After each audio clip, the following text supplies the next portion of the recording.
Reuters reporter Julia Love has an exclusive that says Apple is accelerating the hiring of artificial intelligence experts, including a brain drain of PhDs from universities. Julia joins us now. Welcome to the show, Julia.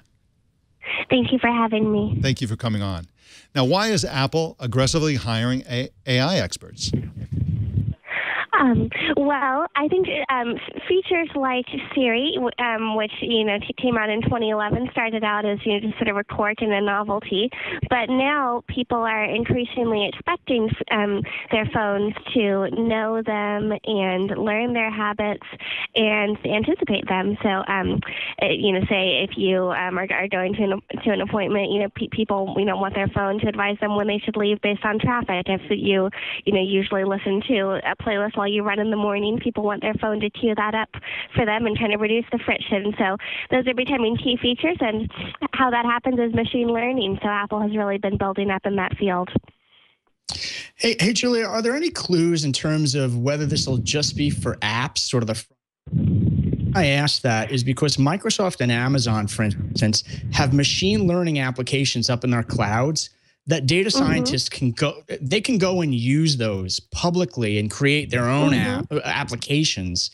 I'm using the full word applications rather than a smartphone app. So do you think Apple is going to do something with the Apple Cloud here, or is this more of a user interface and or an app system for the phone? Well, interestingly, Apple's approach, in contrast with Google and Microsoft, has been to conduct as much of this analysis as possible directly on the phone rather than sending data up to the cloud. I have heard some people speculate that perhaps in time Apple will make, some aspects of will open up some aspects of Siri to developers and enable them to kind of build that into their apps.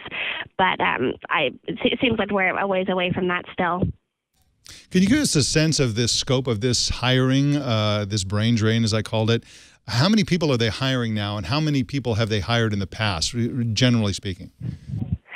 Well, one of the challenges of this story was, Apple, of course, does not comment on the size of its ranks, and former employees that I spoke with didn't have a true handle on how big the team was, just because there was no discrete teams. These people were kind of dispersed all across the company.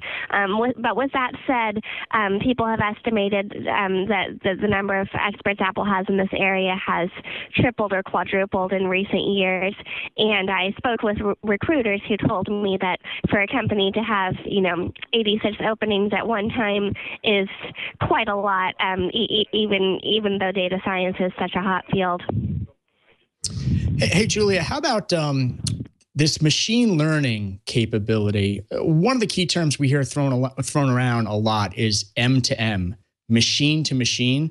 And I'm curious if Apple here is making the hires to develop something where the iPhones are learning from each other. So it's almost a grid approach with millions, if not billions of iPhones communicating with each other and learning from each other, and then out comes the app.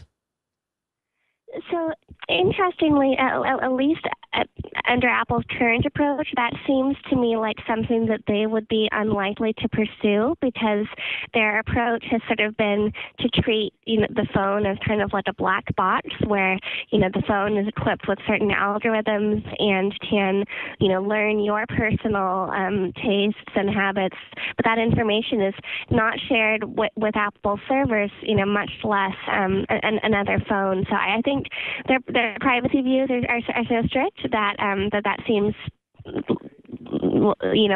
rather unlikely effort for them, in my view. But who knows what we might see down the line? Maybe they can find a way to do that in a way that gels with their privacy views.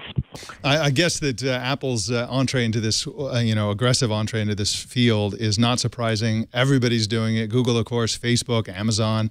It goes on and on. It's a great time to be in that lucrative artificial intelligence racket if you're a scientist. Absolutely. So it's like, it's an AI scientist's market. They can pretty much write their own ticket, I'm guessing. Julia Love, they're saying they're saying it's the hottest area of computer science these days. It absolutely is, and there's so many flavors of it as well, machine learning and all the rest. And it's really exciting and really interesting that stuff is totally going mainstream. Julia Love is at Reuters.com and on Twitter at @ByJuliaLove. Julia, thanks for coming on Tech News today. Thank you for having me. Have a great day.